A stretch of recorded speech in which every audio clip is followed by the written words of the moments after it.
Hello बच्चों, today we will study class 6 history chapter 1। क्या आपको ये बात मालूम है कि लोग हंड्रेड्स एंड थाउजेंड इयर्स से रिवर्स के किनारे रह रहे हैं। जो पहले के लोग थे वो रिवर्स के अराउंड सेटल होते थे। ऐसा क्यों? क्योंकि उनको पानी चाहिए था। उस समय हमारी तरह तो था नहीं कि आपने नल खोला और पानी मिल गया। तो उनको अपने वेरियस नीड्स के लिए, जो भी उनको जरूरतें थी, उसके लिए दे वांटेड वाटर। तो वो लोग उस समय काम क्या करते थे? वो स्किल्ड हंटर्स गैदरर्स थे। इसका मतलब या तो वो एनिमल्स को हंट करते थे या वो पेड़ों से फ्रूट्स एंड फ्लावर्स कलेक्ट करके उसे खाते थे। वो अपना फूड इकट्ठा करते थे। फिर धीरे धीरे टाइम चेंज हुआ, लोग ज्यादा मॉडर्न हुए और वो सेटल होने लग गए। फिर वो एक ही जगह रुक के वहां पे क्रॉप्स ग्रो करने लग गए और एनिमल्स को भी पालने लग गए। इसको कहते हैं रियरिंग एनिमल्स, मतलब एनिमल्स को पालना। अगर आप अपने सामने मैप लेके बैठेंगे तो सुलेमान एंड किरथर हिल्स हैं नॉर्थ वेस्ट में। वहां पे सबसे पहले लोगों ने क्रॉप्स उगाना शुरू किया।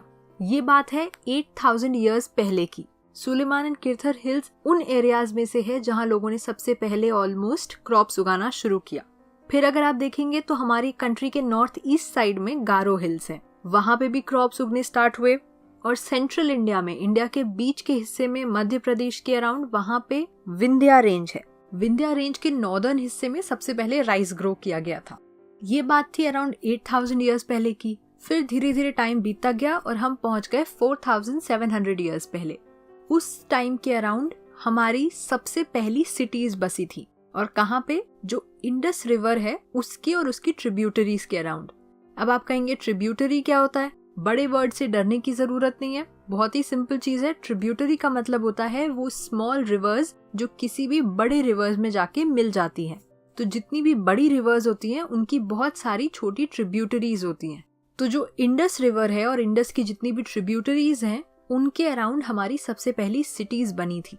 अगर आप देखेंगे तो इंडिया के मैप में ऊपर नॉर्थ के साइड, नॉर्थ वेस्ट के साइड आपको इंडस रिवर दिखेगा और इंडस रिवर की सारी ट्रिब्यूटरीज भी दिखेंगी। तो यहाँ पे हमारी सबसे पहली सिटीज बस गई। इन सिटीज के बारे में हम आगे के लेक्चर्स में पढ़ेंगे। फिर और टाइम बीतता गया और बात आई 2500 इयर्स पहले की। फिर जो सिटीज हैं वो गंगा रिवर जो है उसके अराउंड बसने लग गई। तो गंगा रिवर और उसकी ट्रिब्यूटरीज के आसपास 2500 इयर्स पहले सिटीज बसना स्टार्ट हो गई थी। क्या आप मैप में ढूंढ सकते हैं? गंगा रिवर की एक ट्रिब्यूटरी होती है सोन, SON। सोन रिवर के बैंक्स पे एक बहुत ही पावरफुल किंगडम था जिसका नाम था मगध। ये एरिया आज प्रेजेंट इंडिया में बिहार में इंक्लूड होता है। जो बिहार स्टेट है उसमें इंक्लूड होता है। फिर सिटीज तो बनी गई थी, अब किंगडम्स बनने लग गए। लोग राजा बन गए और अपने अपने किंगडम्स बना लिए। हम अपनी कंट्री को बुलाते हैं इंडिया या Bharat. The word India comes from the word Indus which is called Sindhu in Sanskrit. इसका मतलब जो वर्ड इंडिया है ये इंडस वर्ड से आता है, वही इंडस रिवर जो अभी मैंने आपको बताई। और इस इंडस रिवर को हम संस्कृत में सिंधु बोलते हैं। 2500 इयर्स पहले जब गंगा और इसकी ट्रिब्यूटरीज के अराउंड भी सिटीज बनने लग गई थी, उसी टाइम के आसपास हमारी कंट्री में ईरान से और ग्रीस से लोग आए। मतलब ईरानियंस और ग्रीक्स आए हमारी कंट्री में।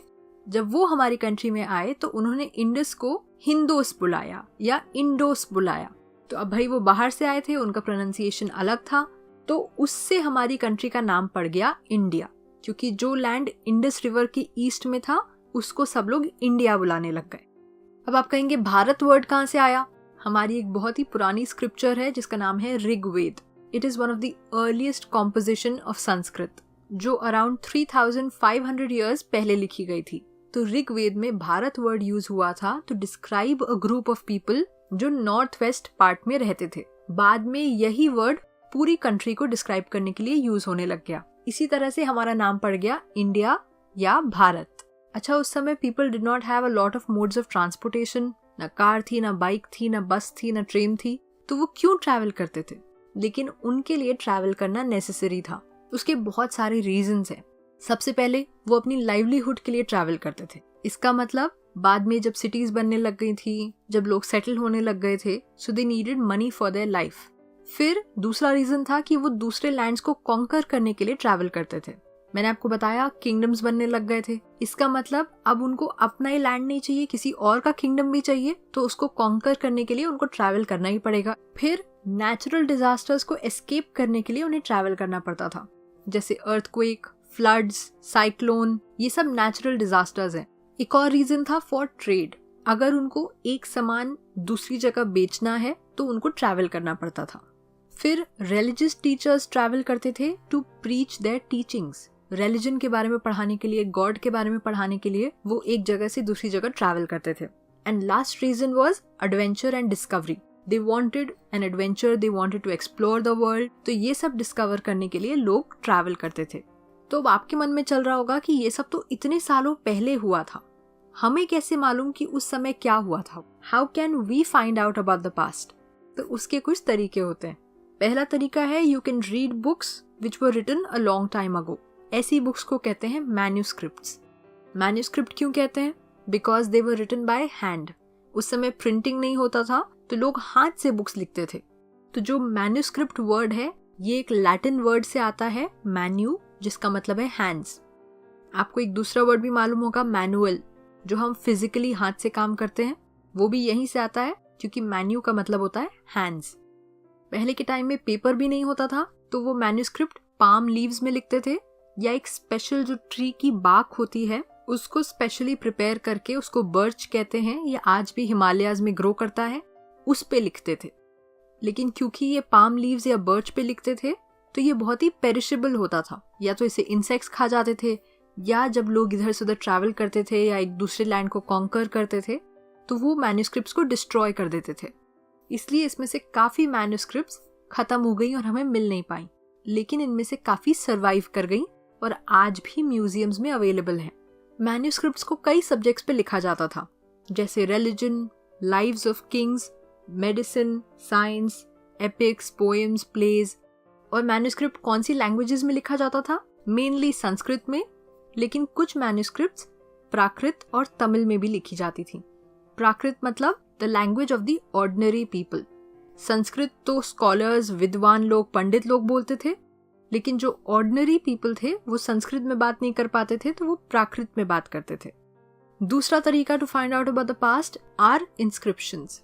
So a very common problem is what is the difference between a manuscript and an inscription? दोनों में फर्क क्या है? Inscriptions are writings on a hard substance like stone or metal. तो आपको याद होगा मैंने बताया था manuscripts were written on palm leaves or birch, but inscriptions were written on hard surfaces like metals or stones. क्या चीजें लिखते थे inscriptions में? जैसे किंग ने कोई ऑर्डर दिया या कोई विक्ट्री हुई किसी वॉर में, इस टाइप की चीजों को रिकॉर्ड करने के लिए इंस्क्रिप्शंस यूज होते थे। अब मैं आपको कुछ इंपॉर्टेंट टर्म्स का मतलब बता दूं। ये टर्म्स आपको आगे बहुत यूज होंगे, so you should know these things. पहला वर्ड है आर्कियोलॉजिस्ट। अगर हम बड़े वर्ड को छोटे पार्ट्स में तोड़ दें तो आप आसानी से इसका मीनिंग और प्रोनाउंसिएशन और स्पेलिंग याद कर सकते हैं। तो हम आर्कियोलॉजिस्ट को लिख सकते हैं arc, ARCH, AO, AEO, laws, LOG, इस्ट्स, ISTS, archaeologists. Archaeologists कौन होते हैं? They study manuscripts, inscriptions, buildings, paintings, sculptures, ऐसी कोई भी चीज जो हमें हमारे पास्ट के बारे में बता सके, आर्कियोलॉजिस्ट्स उसको स्टडी करते हैं और हमारे पास्ट को डेसिफर करते हैं। आर्कियोलॉजिस्ट एक्सप्लोर और एक्सकवेट भी करते हैं। एक्सकवेट का क्या मतलब होता है? अर्थ के सरफेस के नीचे डिग करते हैं, खोदते हैं और उनको अंदर जो चीजें मिलती हैं उससे वो हिस्ट्री को डेसिफर करते हैं। दूसरा इंपॉर्टेंट वर्ड है हिस्टोरियंस। हिस्टोरियंस तो आपको नाम से ही मालूम पड़ रहा है, ऐसे स्कॉलर्स जो हिस्ट्री पढ़ते हैं, पास्ट को पढ़ते हैं। हिस्टोरियंस काफी बार एक वर्ड यूज करते हैं जिसको बोलते हैं सोर्स। सोर्स का मतलब क्या है? They use this word to refer to the information found from manuscripts, inscriptions and archaeology. तो मैन्यूस्क्रिप्ट, इंस्क्रिप्शंस और आर्कियोलॉजी से जो भी इंफॉर्मेशन मिलती है, हिस्टोरियंस उसको सोर्स बुलाते हैं, क्योंकि वही उनकी नॉलेज का सोर्स है। Another important word is decipherment. फिर से हम वर्ड को ब्रेक करेंगे। Deci is DECI, pher is PHER, ment is MENT, decipherment. इसका मतलब क्या होता है? पुराने जमाने में हम जो लैंग्वेज यूज करते थे और आज के जमाने में जो हम लैंग्वेज यूज करते हैं वो दोनों डिफरेंट है। They have changed a lot over time. तो जो प्रोसेस होता है जिसके थ्रू स्कॉलर्स पुराने इंस्क्रिप्शंस और मैन्युस्क्रिप्ट्स की लैंग्वेज को समझते हैं, दैट इज कॉल्ड डेसिफरमेंट। अब हम आते हैं डेट्स पे। आपने काफी बार देखा होगा आपकी हिस्ट्री बुक्स में BC या AD लिखा रहता है। BC का मतलब होता है बिफोर क्राइस्ट। हमारी हिस्ट्री में जो डेटिंग सिस्टम है उसमें एक पॉइंट हमने लिया, जीसस क्राइस्ट का बर्थ। ये सिस्टम ऑलमोस्ट पूरे वर्ल्ड में फॉलो होता है। जीसस क्राइस्ट के बर्थ के पहले के टाइम को हम बोलते हैं BC, मतलब बिफोर क्राइस्ट, और उसके बाद के टाइम को हम बोलते हैं AD। This is a Latin word, the full form is anno Domini, और इसका मतलब होता है the year of the Lord. तो अभी कौन सा ईयर चल रहा है? 2020, तो हम इसको बोल सकते हैं 2020 AD। 2012 को हम बोल सकते हैं 2012 AD। BC को हम BCE भी बोलते हैं, इसका मतलब बिफोर कॉमन एरा, और AD को हम CE भी बोलते हैं, इसका मतलब कॉमन एरा।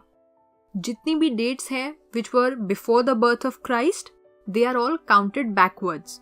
और इंडिया में हमने ये वाला डेट सिस्टम यूज करना अराउंड 200 ईयर्स पहले शुरू किया था। तो आज हमने पास्ट की इंपॉर्टेंस पढ़ी, हिस्ट्री की इंपॉर्टेंस पढ़ी, और इम्पोर्टेंट टर्म्स पढ़े, मीनिंग्स पढ़े जो हिस्ट्री से रिलेटेड है। लेकिन इतना जानना जरूरी है कि पास्ट सिर्फ एक नहीं होता। There is a lot of history and everyone has a different history. एक किंग का पास्ट और एक फार्मर का पास्ट काफी अलग होगा। इवन टुडे, आज की लाइफ में भी सबकी लाइफ एक जैसी नहीं है। For example, people living in the Andaman islands, उनमें से काफी अभी भी हंटिंग गैदरिंग करते हैं, अपना फूड फिशिंग गैदरिंग हंटिंग से कलेक्ट करते हैं। So there is not just one past, but there are many past and all of them are very interesting. I hope chapter 1 आपको समझ में आ गया होगा। अगर आपको ये वीडियो अच्छी लगी तो वीडियो को लाइक करिए, अपने फ्रेंड्स के साथ शेयर करिए और चैनल को सब्सक्राइब करिए।